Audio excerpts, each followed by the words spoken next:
Hey tribe, today I would like to share with you guys some unconventional choices that I made during my pregnancy and why questioning the norm doesn't mean that you are reckless, even when it comes to things like ultrasounds, glucose testing, genetic screening, finding out the gender of the baby.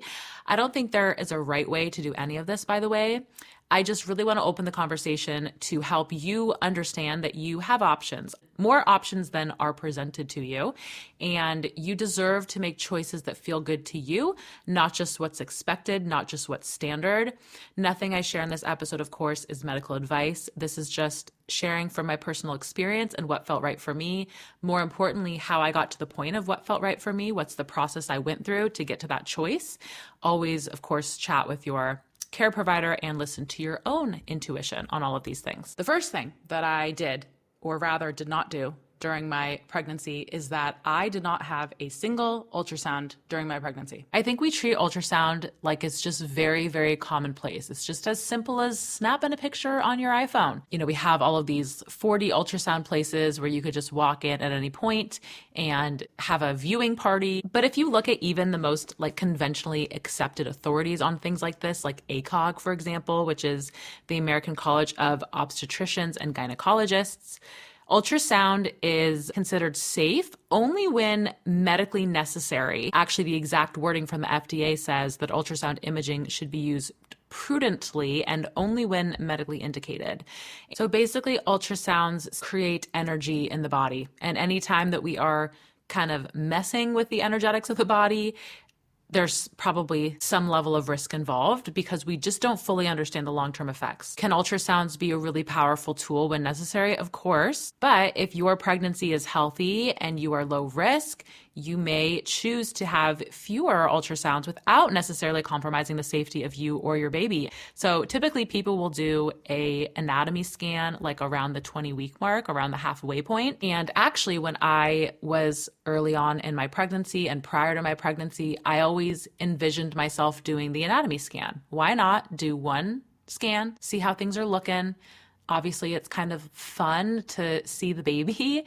And it was unexpected because by the time I was at maybe 17 weeks and the anatomy scan was, it was time to start getting things set up for that, I just didn't feel like it.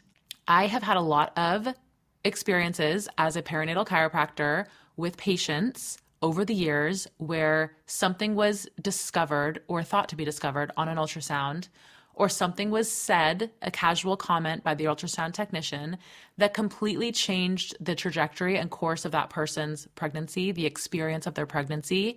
Very, very often, whatever was said or suggested or thought to be found was not even true, was not even valid.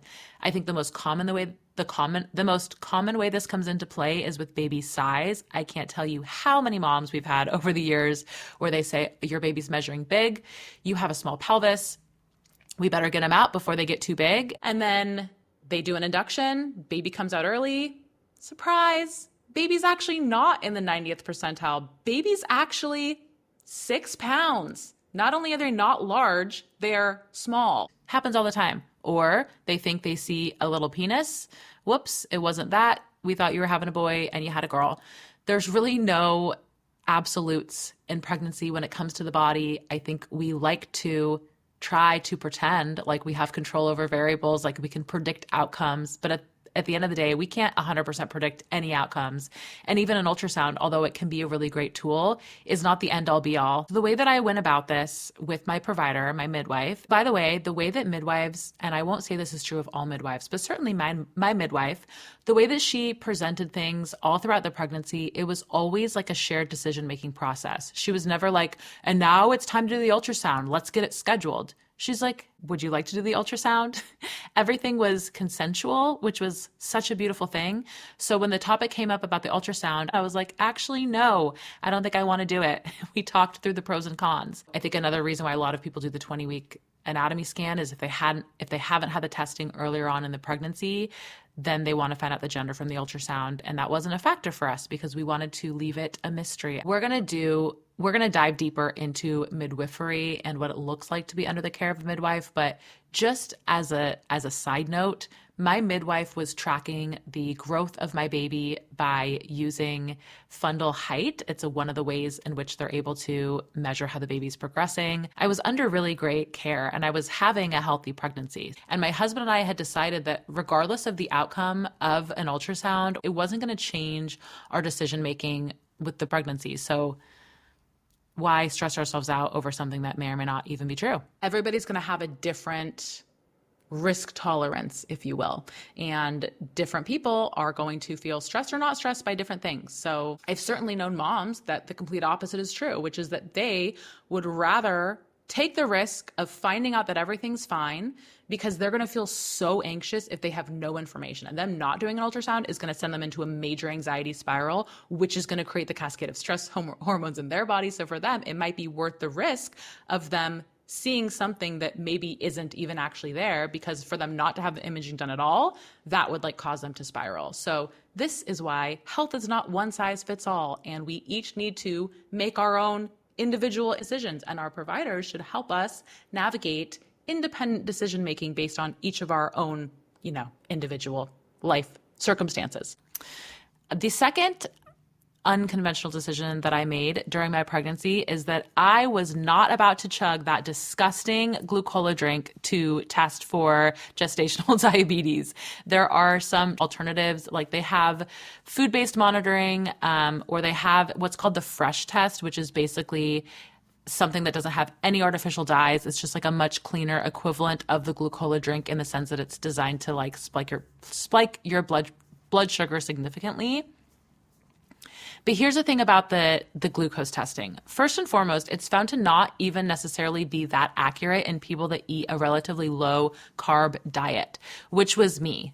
Currently in this season of life, I'm actually eating a lot more refined processed carbs, but I was eating super clean during my first pregnancy and prior to the pregnancy. So I knew that for me, it might even not necessarily be that reliable of information. So the other option with testing for blood sugar is to use what's called a glucometer, and you basically monitor your own blood sugar levels. And this would require you to prick your finger, which really freaked me out. I do not like the idea of needles. I get acupuncture, but I have to close my eyes and sort of disassociate when the needles are going in. I know that's not necessarily the healthiest way to receive that type of healing support, but I don't love needles going into my body, and inflicting that upon myself seemed like damn near impossible, but I thought that was still the best option given the alternatives. And I loved the idea of being able to actually have a real-time educational understanding of the way that certain foods were impacting my blood sugar. Rather than just giving my body this giant influx of glucose that is unlike any situation that would have been mimicked in my daily life, why don't I actually see how the foods that I am eating in my daily life are actually impacting my blood sugar? It just seemed to make so much more sense. So I got a glucometer and I tested my blood sugar for 2 weeks, 3 weeks. I honestly don't remember. It was at least 2 weeks. And I monitored every single thing that I ate, and I monitored how that impacted my blood sugar. So not only did I get the information about how my body was physiologically and biochemically, but I was able to actually, moving forward, have such a deeper understanding of how, when I balanced my meals in the right way and I paired proteins with fats, how going for walks after eating a large meal changed my blood sugar levels. I got to actually put into play these lifelong principles that were going to help make these eating choices more sustainable for me long term. So here's some fun stats. The research shows that around 20 to 25% of women fail the 1 hour glucose test, but they pass the 3 hour test, which basically means there's a lot of false alarms. I have a video on my Instagram that I'm going to post below that just gives you a little bit of insight into my journey doing the glucometer, and I'm happy to talk to you about that. If you're curious about that, thinking about doing that, don't know how you'll possibly bring yourself to prick your finger, really wasn't that big of a deal. After I did a couple, I felt really comfortable with it. And again, it was such a cool experience that I would do again and again, and I plan to do on subsequent pregnancies. So the third thing that I opted out of that was unconventional during my pregnancy is genetic screening. Typically, genetic screenings will test for chromosomal abnormalities. Now, these are just screenings. They are not diagnoses. So positive results often require invasive follow-up testing like an amniocentesis. A lot of these screenings have a very high rate of false positives, which can create massive levels of anxiety. In fact, false positives can be as high as 50%, depending on the test, depending on the timing. So now again, we're entering into this world of how are we going to alter this course of the pregnancy based on information that's like maybe 50% accurate. I opted out of this screening because I knew that I wouldn't change my pregnancy management based on the results, meaning there wasn't really a situation that could have come up where I would terminate my pregnancy or I would choose anything differently other than to just nurture my body, connect to my baby, love my body, and do the best I can to make this a beautiful home for them and to give this pregnancy experience the most beautiful, unconditional, loving feeling possible. I also just straight up trusted in my body. I trusted that my body was making a human. Mind you that I also was in my mid-30s, which was borderline. I think I was 34 for my first pregnancy, but that's borderline geriatric pregnancy these days, which is crazy. But despite all of that, I still trusted that my body was really healthy pre-conception, and my husband's health was very, at a very high level pre-conception. So I really felt like the risk of introducing unnecessary stress was potentially a greater evil than information that we may or may not have gleaned from the genetic screening that wouldn't have changed my decision making for the pregnancy anyway. Does that make sense? And then the last one I want to talk about that I've already alluded to is that we did not do a gender reveal because we did not find out the gender of the baby. For me, there was an element of mystery with my pregnancy that I loved. There was just this intimacy of the fact that I was growing this baby inside of my body and I was doing what literally every single human has done in order to be grown and to become a living human on the outside world, which is grow inside of a mom's body. What a cool, amazing thing. And I just wanted to just be totally immersed in this experience with as little outside influence as possible. And, for me, my husband was on the same page. I know that a lot of partners and spouses, sometimes one wants to find out the gender, the other one doesn't. And usually whoever is okay not finding out the gender caves to the person that is so eager to find out the gender that they just must know. So I'm grateful that my husband was down to keep it a surprise as well. I know that's not always the case. So I want to end with one final note, which is that as you are navigating these various choices that are going to come up inevitably during your pregnancy, you can take the time to ask yourself, is this test or procedure necessary for me and my baby's health, or is it just routine? How does this apply to my individual situation? The real empowerment comes from knowing that you have choices, owning the path that feels right for you, even if it looks different from how your sister did it or how your mom did it or what your OB is recommending. If something is not sitting well with you, or you're unable to have an open conversation about the potential pros and cons, the alternatives available for any given procedure, those are to me red flags. And that's a time to probably seek out a different provider that is going to be willing to at least have a conversation with you and help you get to the point where you're feeling good about your decision, because your provider should care that you feel good in your heart about the decisions that you're making. And sometimes we just need more information to make any given choice, and they should be able to provide that information without being defensive or rude or dismissive. There's no black and white of things that are right or wrong or that are good and bad.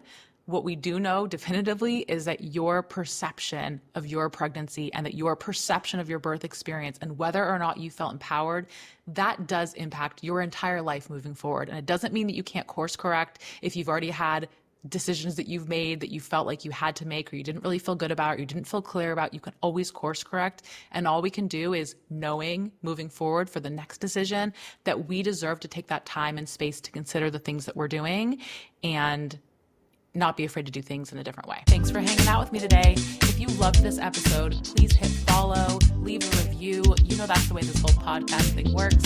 Better yet, share on your social media so I can help reach other stretchy moms just like you. If you would like to connect with other moms, keep this party going and unlock all of my resources on pregnancy, birth, postpartum, motherhood, and beyond, you're going to want to join our private all-access community inside of Circle, which is linked below in the show notes. Remember, there's no one way to raise healthy, well-adjusted, tiny humans in this crazy-ass world, and you're doing better than you think.